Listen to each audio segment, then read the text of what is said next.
अस्सलाम वालेकुम स्टूडेंट्स आज हम पार्शियल डिफरेंशियल इक्वेशन को क्लासीफाई करना सीखेंगे और उसी पार्शियल डिफरेंशियल इक्वेशन को रिड्यूस करना सीखेंगे। किस में? कैनोनिकल फॉर्म या फिर नॉर्मल फॉर्म में। एक क्वेश्चन के ज़रिए से ये सारा मेथड सीखते हैं। क्वेश्चन है हमारे पास, classify and reduce the following into canonical form या फिर नॉर्मल फॉर्म।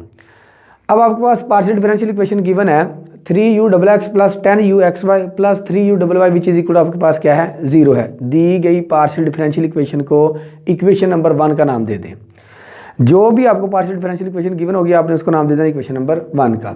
फिर आपने क्या करना है जी, जो आपके पास second order linear partial differential equation with constant coefficient होती है उसके साथ इसको कंपेयर करना है। वो इक्वेशन है क्या हमारे पास? AUXX plus BUXY plus CUY plus DUX plus EUY plus FU which is equal आपके पास क्या है? G। इसको नाम दिया इक्वेशन नंबर 2 का। इक्वेशन नंबर 1 और 2 को हम क्या करते हैं? कंपेयर करते हैं। यहाँ पर आपके पास UXX का जो कोफिशिएंट है 3 है, यहाँ पर आपके पास क्या है जी? A है। A की वैल्यू आपके पास क्या आ गई है? 3 आ गई। UXY का कोफिशिएंट क्या है? 10, यहाँ पर आपके पास क्या है जी? B है। और UY का आपके पास कोफिशिएंट क्या है? 3 है, यहाँ पर आपके पास क्या है जी? C है। हमें A की वैल्यू मिल गई है, B की भी और C की भी। यहाँ पर अगर देखा जाए ना, UX का जो आपके पास है कोफिशिएंट वो D है। यहाँ पर तो आपके पास UX वाली टर्म मौजूद ही नहीं है, लिहाजा D की वैल्यू क्या आ जाएगी? आपके पास 0 आ जाएगी। UY का जो कोफिशिएंट है आपके पास E है, यहाँ पर भी वो टर्म मौजूद नहीं है UY वाली, तो इसकी भी वैल्यू आपके पास क्या आ जाएगी? 0 आ जाएगी। FU यानी कि U का जो कोफिशिएंट है यहाँ पर F है, यहाँ पर तो आपके पास U वाली कोई टर्म मौजूद ही नहीं है, तो आपके पास ये भी क्या आ जाएगी? 0 आ जाएगी। G भी आपके पास क्या आ जाएगा? 0 के इक्वल आ जाएगा। सारी की सारी वैल्यूज आपको मिल चुकी हैं। अब आपने क्या करना है जी? यूज़ करना है। किसको यूज़ करना है जी? डेल्टा को। डेल्टा किसके इक्वल है? B² माइनस 4AC के इक्वल है। वैल्यूज पुट करते हैं। B की वैल्यू कितनी है? 10, 10 का स्क्वायर माइनस 4 इंटू A की वैल्यू और C की वैल्यू 100 माइनस 36 आ गया। इसको सोल्व किया तो आपके पास कितना आ गया जी? 64। ये ग्रेटर दैन 0 है। अच्छा, ये नोट याद रखना है कि अगर आपका जो डेल्टा है ना, डेल्टा आपके पास क्या है? B² minus 4AC less than 0 है, मतलब कोई नेगेटिव नंबर आ जाए ना तो वो आपके पास क्या है? इलिप्टिक है, मतलब इलिप्स को वो ज़ाहिर कर रहा है। अगर आपके पास वो 0 के इक्वल आ जाए तो वो पैराबोला है। अगर ग्रेटर दैन 0 आ जाए तो आपके पास क्या है जी? हाइपरबोला है। यहाँ पर आपका आंसर क्या आ गया है? Greater than 0। तो which shows that the given partial differential equation is hyperbolic. अब हमने क्या करना है जी? इसको सॉल्व करना है जी। किसके लिए? कैनोनिकल फॉर्म के लिए सॉल्व करना है। इसके लिए आपने क्या करना है? कुछ स्टेप याद रखने हैं। वो कौन कौन से स्टेप है? नंबर 1 पर आपके पास क्या है जी? Characteristic equation. जब आपके पास दी गई पार्शियल डिफरेंशियल इक्वेशन क्या हो? हाइपरबोला हो, मतलब वो हाइपरबोला को क्या करें? डिनोट करें, रिप्रेजेंट करें। तो उसकी जो आपके पास कैरेक्टरिस्टिक इक्वेशन होती है ना, वो है आपके पास dy/dx which is equal to b plus minus square root B² minus 4AC divided by आपके पास क्या है? 2 है। आप सोच रहे हो कि आपके पास क्या है? क्वाड्रेटिक फार्मूला है। क्वाड्रेटिक फार्मूला में यहाँ पर माइनस b आता है, ये बात याद रखनी है। यहाँ पर माइनस नहीं आएगा, अकेला प्लस का b ही आएगा। अब आपके पास b की वैल्यू है, a की वैल्यू है, c की वैल्यू है, यहाँ पर पुट कर दें। क्योंकि हमने B² माइनस 4AC को यहाँ पर सॉल्व किया था, कितना आया था हमारे पास? 64 आया था। यहाँ पर लाकर पुट कर दिया है तो इसका आपके पास स्क्वायर रूट 8 आ गया है। अब आपके पास 2 इक्वेशंस बनेगी, यानी कि एक प्लस में एक माइनस में। dy/dx एक बार इसको क्या करते हैं जी? प्लस कर लेते हैं, एक बार इसको क्या करते हैं जी? माइनस कर लेते हैं। तो हमारे पास सिंप्लीफाई करने के बाद dy/dx किसके इक्वल आ गया है? 3 के इक्वल आ गया है। और दूसरा आपके पास dy/dx किसके इक्वल आ गया है? 1/3 के इक्वल आ गया जी। जब भी आपके पास 2 इक्वेशंस बन जाए आपने उसको सॉल्व करना है। सॉल्व करने के बाद आपने उसकी इंटीग्रेशन करनी है। अब हम जब इसकी इंटीग्रेशन करेंगे तो यहाँ पर y आ गया, 3 आपके पास क्या जी? कांस्टेंट आया। जब हम इसको बाहर निकालेंगे बाकी रह जाएगा आपके पास dx रह जाएगा, यानी कि इसके साथ 1 मल्टीप्लाई हो रहा है तो इसकी इंटीग्रेशन आपके पास क्या आ जाएगी? 3x प्लस कांस्टेंट इंटीग्रेशन आ जाएगा। C1 की वैल्यू निकाल लिया, आपके पास क्या आ जाएगी? y minus 3x which is equal to C1 आ गया। इसी तरह से जब हम इसकी इंटीग्रेशन करेंगे तो आपके पास 1/3 इंटू एक्स प्लस C2 आ जाएगा। C2 की वैल्यू निकाली, आपके पास क्या बन गया जी? y minus 1/3 into X which is equal to आपके पास क्या आ गया? C2 आ गया जी। कैरेक्टरिस्टिक्स इक्वेशन को आपने सॉल्व किया। सॉल्व करने के बाद आपके पास 2 कर्व्स बन गई, एक C1 और एक आपके पास क्या बन गया जी? C2। अब आपने फिर क्या करना है? स्टेप 2 को यूज़ करना है जी। स्टेप 2 में आपने क्या करना है जी? जो आपके पास कर्व्स बनी हैं आपने क्या करना है जी? एक को अक्साई का नाम दे देना है और एक को नाम दे देना आपने ईटा का। इसको पढ़ते हैं अक्साई EXI और ये आपके पास क्या है? ईटा ETTA। दोनों कर्व्स को हमने नाम दे दिया अक्साई का और ईटा का। तीसरे स्टेप में आपने क्या करना है जी? जो आपके पास ट्रांसफॉर्म्ड पार्शियल डिफरेंशियल इक्वेशन होती है in terms of eta and xi, वो आपके पास ये है A u double xi plus B u xi eta plus C u double eta plus D u xi plus E u eta plus F u which is equal आपके पास क्या आ गया जी। इसको नाम दे देना आपने इक्वेशन नंबर 4 का। करना कराना क्या है जी, आपने जो आपके पास इक्वेशन नंबर 2 है इसमें जितने भी कोफिशिएंट है ना ए बी सी, आप इसको कैपिटल कर दें। ये कैपिटल हो गया, ये कैपिटल हो गया, ये कैपिटल हो गया, ये भी कैपिटल, ये भी कैपिटल, ये भी कैपिटल, ये भी आपके पास क्या हो गया कैपिटल हो गया। और जहाँ जहाँ पर आपके पास एक्स है ना वहाँ पर आप एक्साई पुट कर दें, और जहाँ जहाँ पर आपके पास वाई है वहाँ पर आप क्या करें ईटा पुट कर दें। तो ये आपके पास क्या बन जाएगी, एक्साई और ईटा में इक्वेशन बन जाएगी। फिर आप क्या करें, इसको इक्वेशन नंबर 4 का नाम दे दें। अब आपने क्या करना है, इसके लिए सॉल्व करना है, यहाँ से आपने वैल्यूज़ फाइंड करनी है ए की, बी की, सी की, डी की, ई एफ जी की।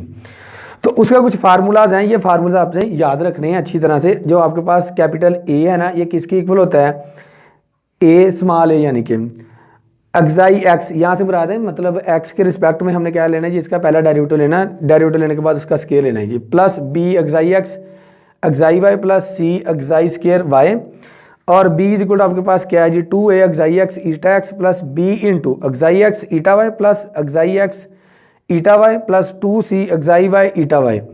और जो आपके पास c है वो आपके पास क्या है जी a ईटा एक्स इसका square plus b eta X eta Y plus c eta Y इसका स्केयर आ जाएगा। अगर a और c को देखा जाए ना तो सेम ही है, बस एक्साई की जगह आपके पास क्या आ जाएगा ईटा आ जाएगा, बाकी सारा कुछ सेम ही है।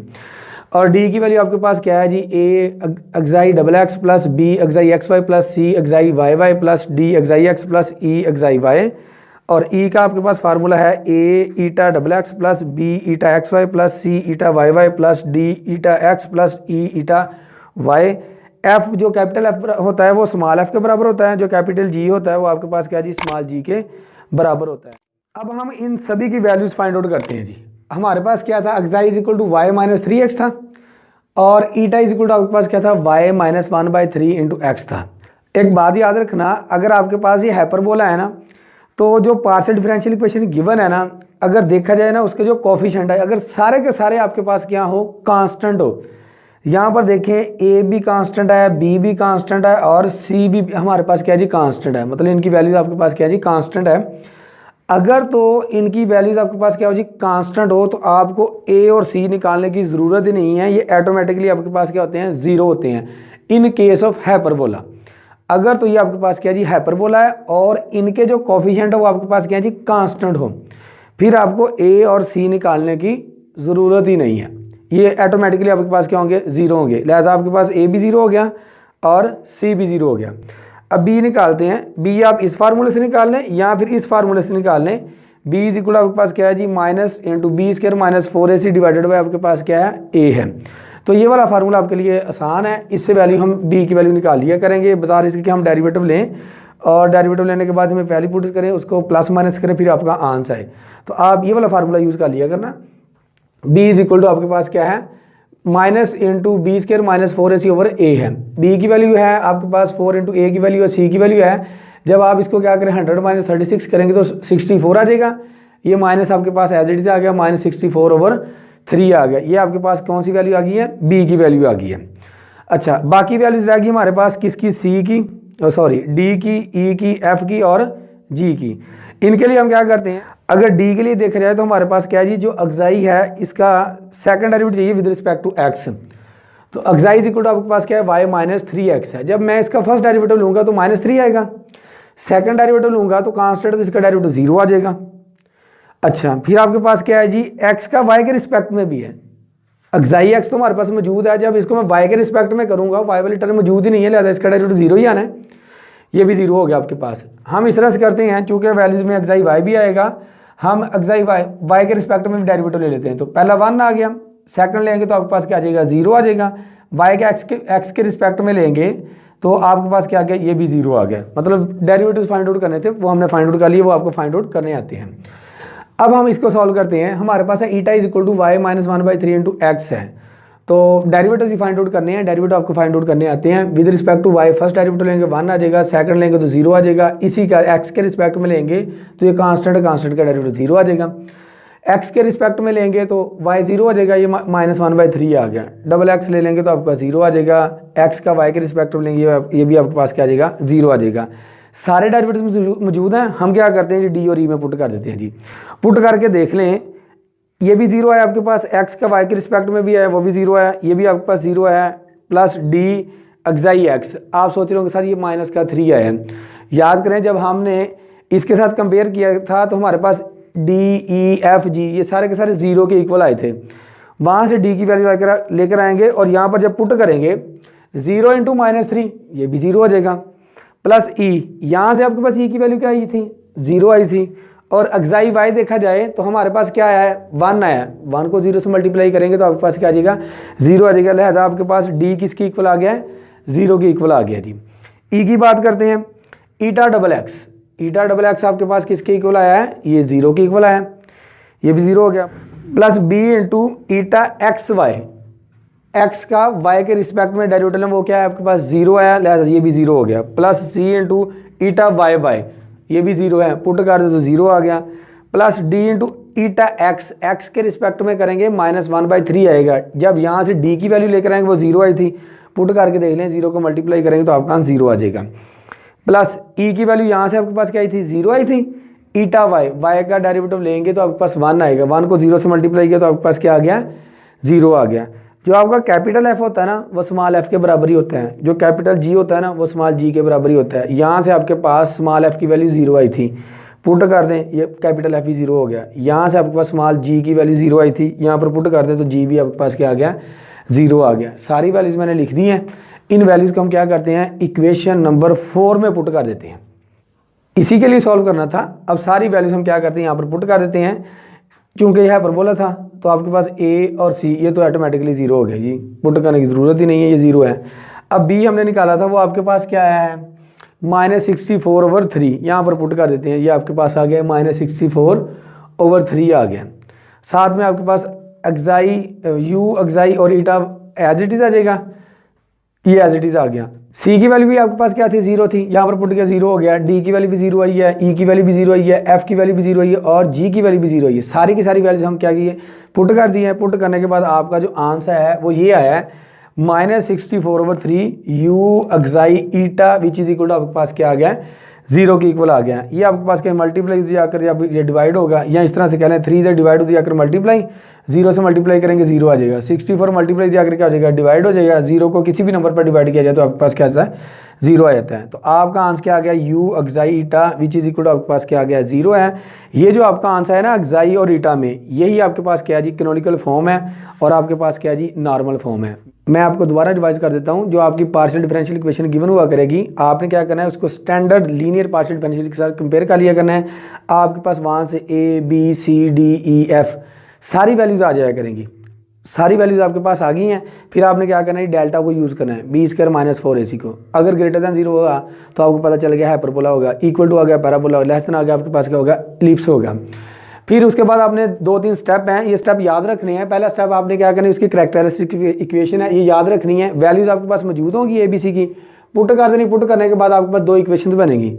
आप उसको क्या करें जी, इंटीग्रेट कर लें। आपके पास 2 कर्व्स बन गई हैं।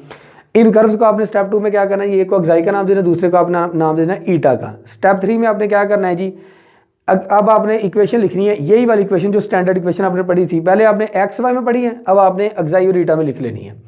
स्मॉल ए को कैपिटल ए में, स्मॉल बी को कैपिटल बी में चेंज कर देना। मतलब जितने वहाँ पर आपके पास क्या थे, स्मॉल थे, यहाँ पर लाकर आपने क्या कर देने हैं, कैपिटल कर देने हैं।